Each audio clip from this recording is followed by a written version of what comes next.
Howdy, boys and girls, and welcome back to the Carla and Crappy Show. This is what will be our final show of the college football season, otherwise known as the BCS Bowl Games show, otherwise known as the show where I try to steer Carla away from saying the word beat.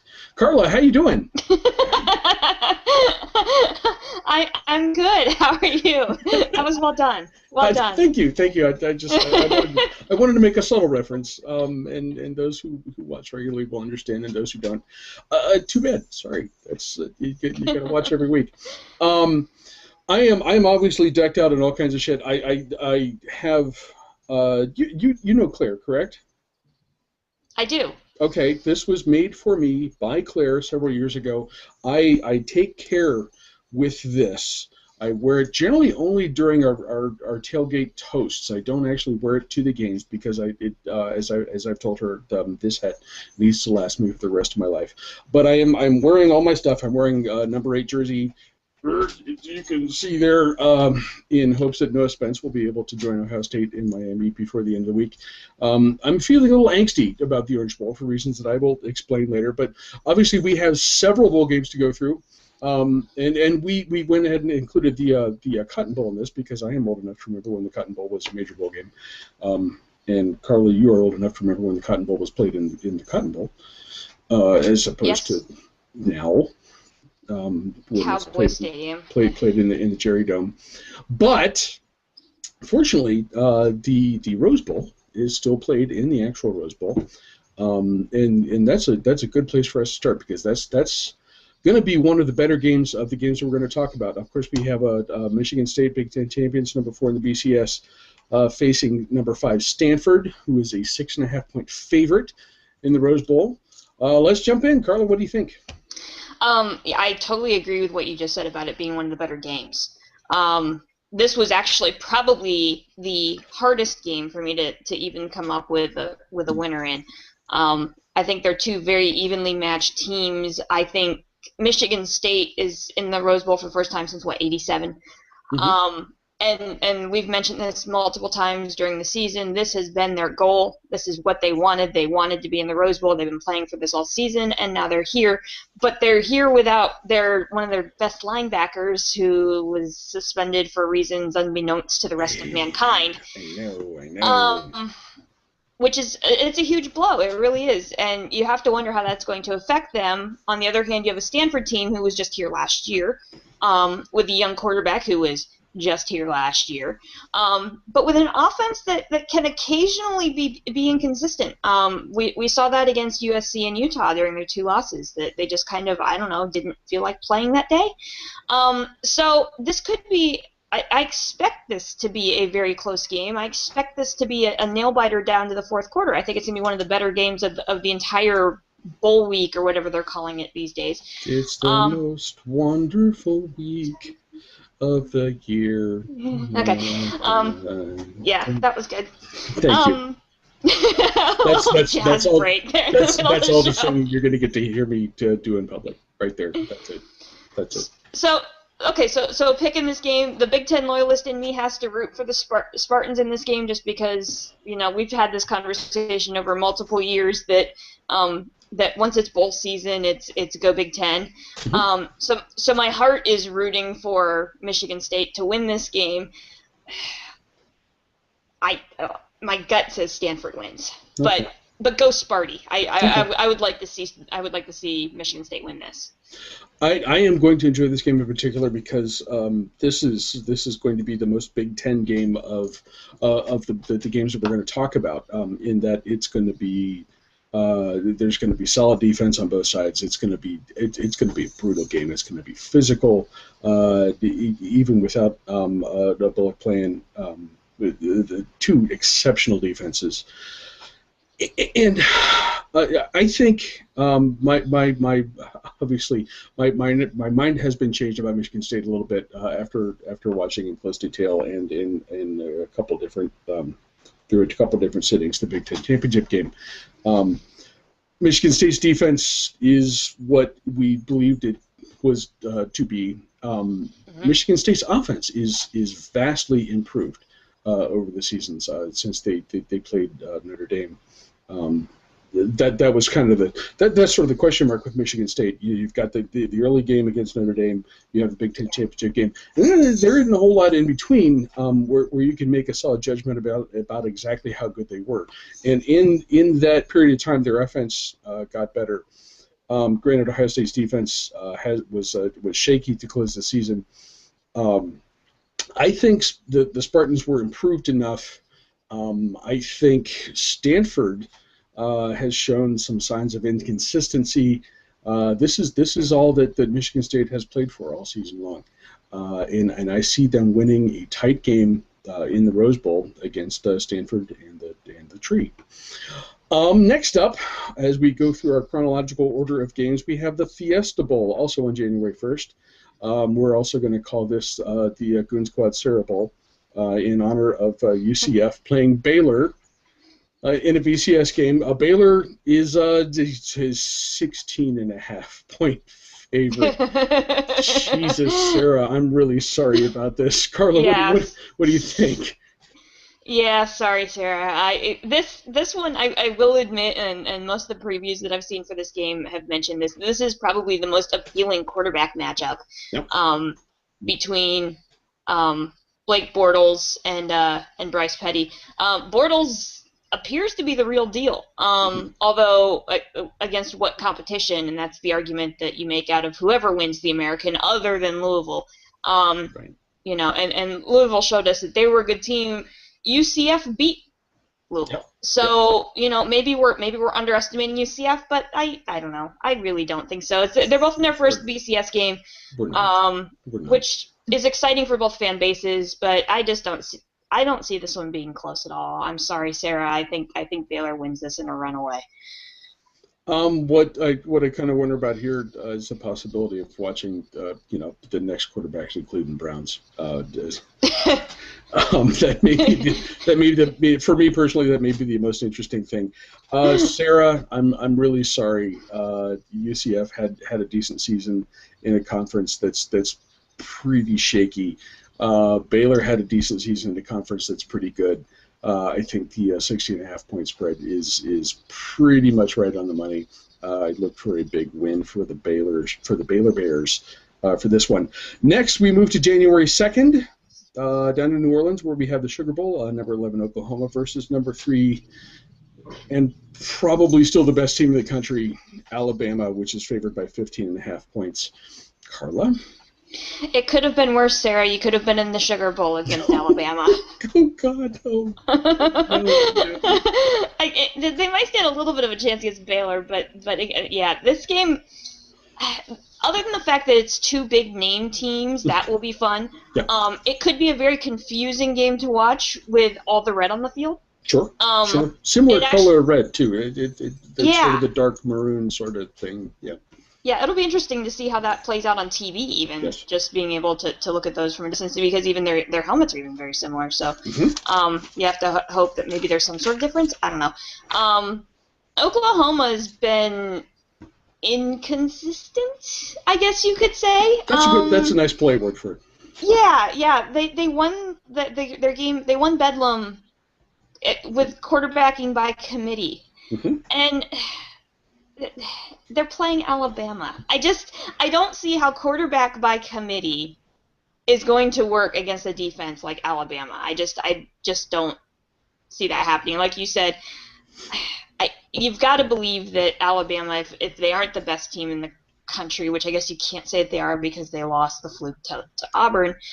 I mean, they're right up there, and it'll be interesting if Alabama blows out Oklahoma. Whoever loses the BCS championship game, will they fall all the way to number 3? That'll be an interesting kind of thing to kind of sort out, especially if Alabama blows out Oklahoma, which, I think is definitely possible. The one thing that Oklahoma has to hang their hats on is the last time something like this happened was also the Sugar Bowl, when Alabama was supposed to play for the national title, lost late in the season, ended up in the Sugar Bowl, and they got blown out. They just weren't motivated to play at all. They were disappointed they weren't playing for a national championship, and they lost big to it's going to escape me now. But it wasn't even close. It was like 31-14 that they lost that. So Motivation might be an issue here, but I just don't see A.J. McCarron and Nick Saban and that Alabama team just having a snooze fest because they're in the Sugar Bowl. Yeah, I see this being a pretty solid Alabama win. I think this is rather than a disinterested Alabama team, this is a pissed off Alabama team. And in part, and you went through all the stuff. Is Nick Saban going to go someplace else? That question was answered pretty quickly. He's made it clear that he's staying at Alabama. The university's made that clear as well. There's your motivation. This is an angry football team, angry about how its regular season ended.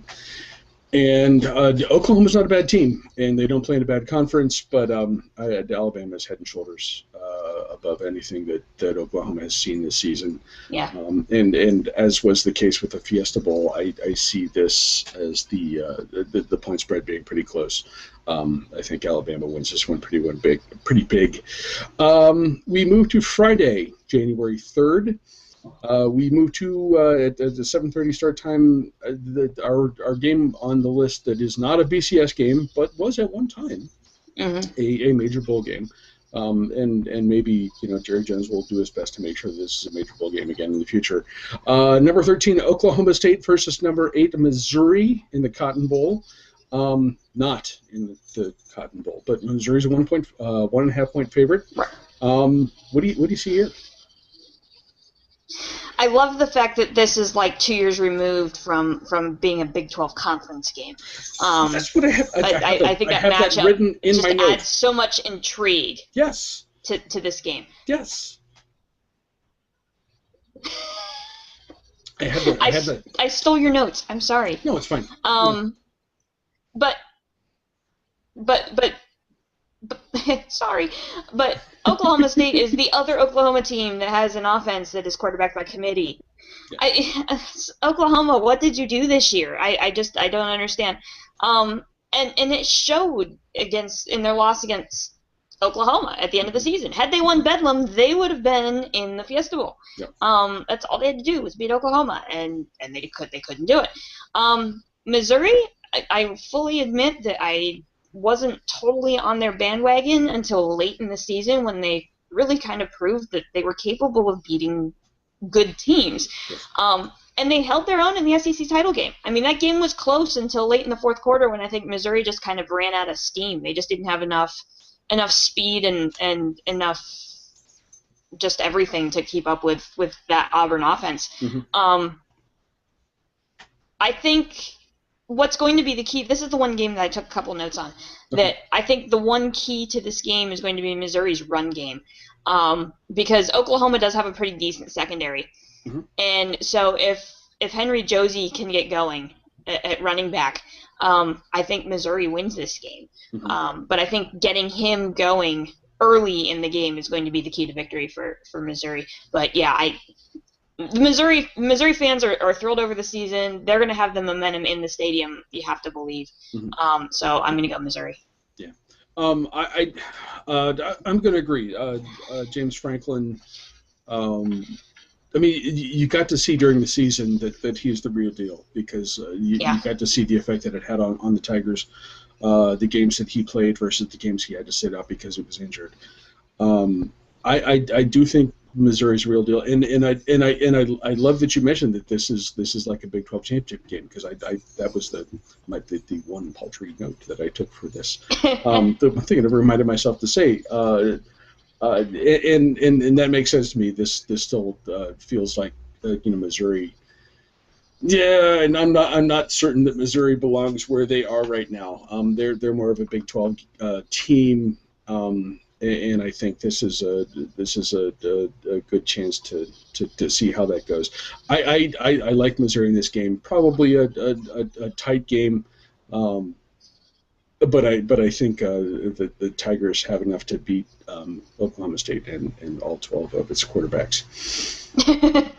That game starts. That game is followed an hour later with the Orange Bowl. Obviously, I have some thoughts, but Carla, will let you start. So, the defense optional bowl? The one thing I will say to write down here: if Ohio State doesn't score 45 points, things are bad. Well, and that's what I was just going to say. First team to 50 wins, really. Yeah. I mean, this is two teams that know how to play offense and really could care less about defense. This is probably going to be the most entertaining of the games to watch because, well, second maybe to Baylor UCF. I don't want entertaining. It's going to be lots of offense. Yes, it's going to be lots of offense. And you've got to love the matchup between Miller and Taj Boyd. I love the fact that the two of them are going head to head. We said at the beginning of the year, Clemson, this is your year. Yeah, and they didn't quite get to where they wanted to be, but the fact they're playing in a BCS game, they've got to be feeling good about where they are. Taj Boyd and Sammy Watkins, one of the best combos out there, really, in all of college football. They were just explosive, and everybody stayed healthy, which was a rarity for Clemson. Clemson didn't Clemson itself this year. Yeah. Ohio State, if they can get Braxton Miller mobile, yes, that's going to be key. Yes. Because Clemson can't stop the run to save its life. So the key to winning this game is going to be Ohio State's run game. And if they can get that going, I think that's really going to help propel them to a victory, just because although we saw that Ohio State defense against Michigan State, and this is a heck of a lot better offense. So I'm going to go with my grandma, actually, who every year for Christmas gives all of us this lovely little container of chocolate peanut butter balls, which we lovingly call Buckeyes. Everybody. Yes. What was that? Yes, because that's what they're called. Yeah, they're called. Well, some other people, I've heard them called by other names, but because when I brought them down here for the first time and said I was having Buckeyes, people down here didn't know what I was talking about, so I had to explain it. Welcome to being a Yankee living in the South, I guess. I don't know. Yeah. But yeah, so for your sanity, for the Big Ten, I'm picking Bucks. Sweet. Let's go Bucks. Okay. I'm going to eat this now because it smells really awesome. Okay. I did not mention the stats before I started. Ohio State's ranked number 7 in the BCS. Clemson's ranked number 12. Ohio State is favored by 2.5 points. I did not look up the over-under. I imagine it's high. 86. I don't know. that sounds about right. The stuff that I have learned this week, Noah Spence, and who I referenced via the jersey at the start of the show. Noah Spence is not in Miami yet because of personal problems. He is a solid defensive lineman for Ohio State sophomore. Bradley Roby, although he practiced today, has not practiced any. Has missed bowl practice up until that point. He is Ohio State's best cornerback. And would be fairly important person in trying to shut down Clemson's offense. We have a true freshman, albeit a good one, Von Bell. We have a true freshman who will be starting at the nickelback, which for into all intents and purposes means he's starting the game for Ohio State because we play a nickel package most of the time, and a good number of players have food poisoning. Oh, good. So there's the angsty part of what I need to talk about the Orange Bowl. And you'll notice that all of this have to do with the defense, which was obviously shaky toward the end of the season. Very clearly in the Michigan game, very very clearly in the Big Ten title game. I think it will come down to. Obviously, will come down to offense, and as you said, the thing that gives me hope here is that the Clemson's defense suffers similar problems, and especially because their issues are stopping the run. I am hopeful that that's going to work out to be a thing that goes in Ohio State's favor. Obviously, Carlos Hyde is one of the better tailbacks in the country, and probably would have gotten some Heisman consideration had he not missed the first 3 games of the season because of a suspension. Got a pretty good running quarterback too, so those things are going to help. I think if we get the running game, I'm supposed to be objective here. As you sit there wearing your Ohio State gear. Right. If Ohio State's able to get running offense going early, and then pass off of that, that's been the other standout thing late in the season. That Braxton Miller's passing game has been weak in November. And even if that's just improved slightly for this game, run game first, throw off of that. 45 points, as I said. Yeah. With those 3 things working, Ohio State can win this game. And the good thing, Ohio State is undefeated in its Orange Bowl appearances. Ask me how many Orange Bowl appearances Ohio State's had. How many Orange Bowl appearances has Ohio State had? One in 1976. The Buckeyes beat Colorado. That was their first. That was actually their first bowl game appearance outside of the Rose Bowl, because that was the first year that the Big Ten allowed teams to appear in games other than the Rose Bowl.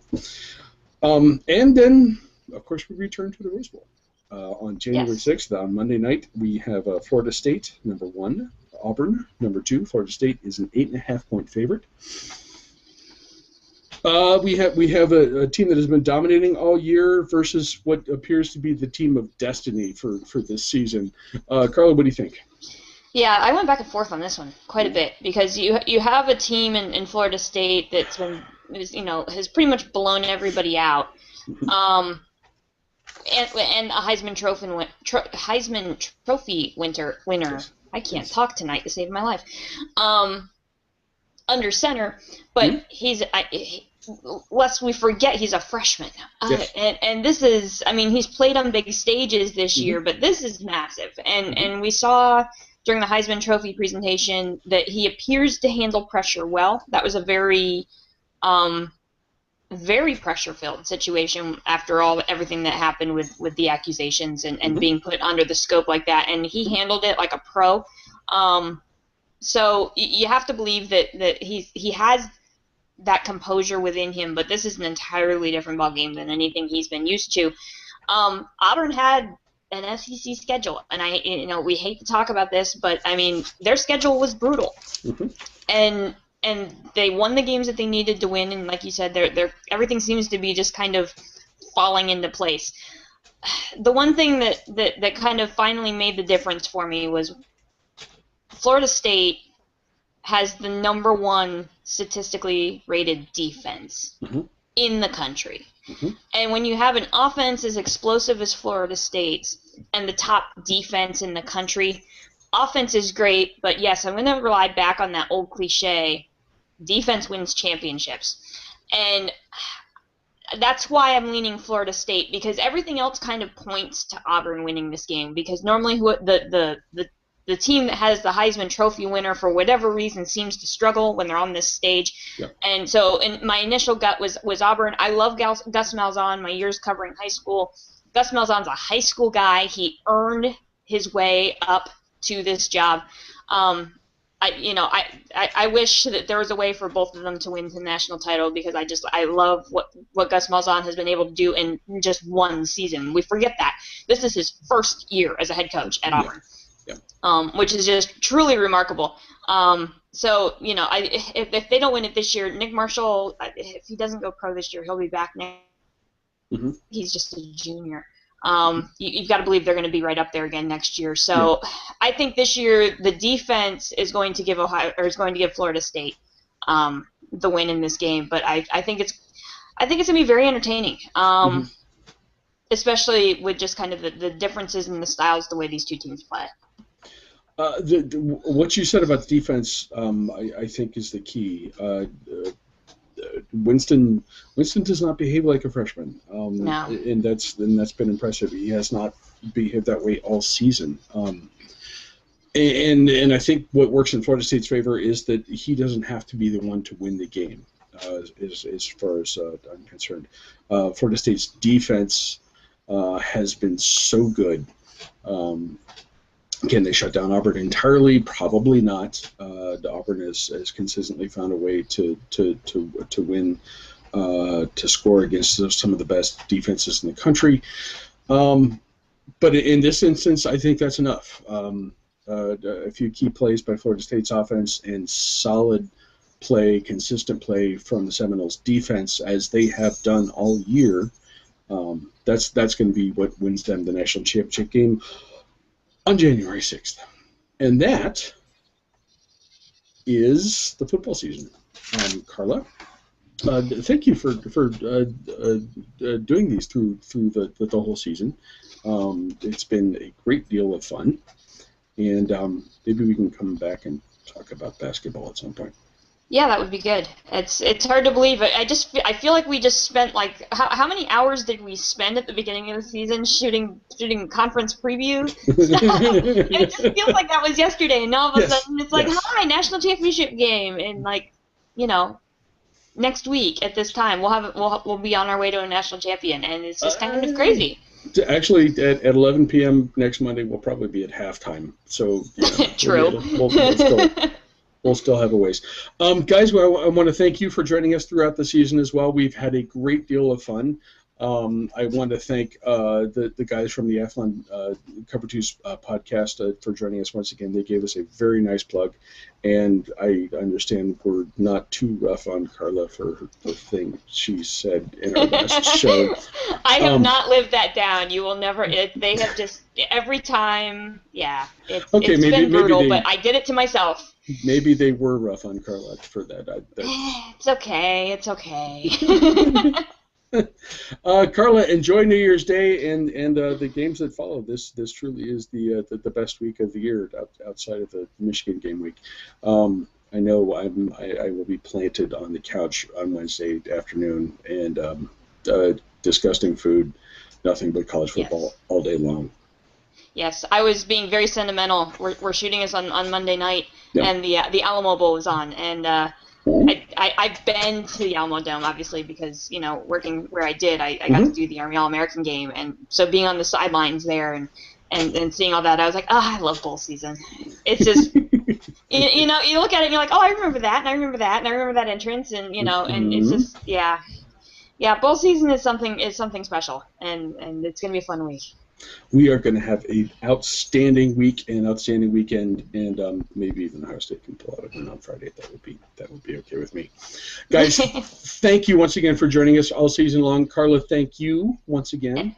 And thank you. And we will see you guys sometime soon. Bye. Bye.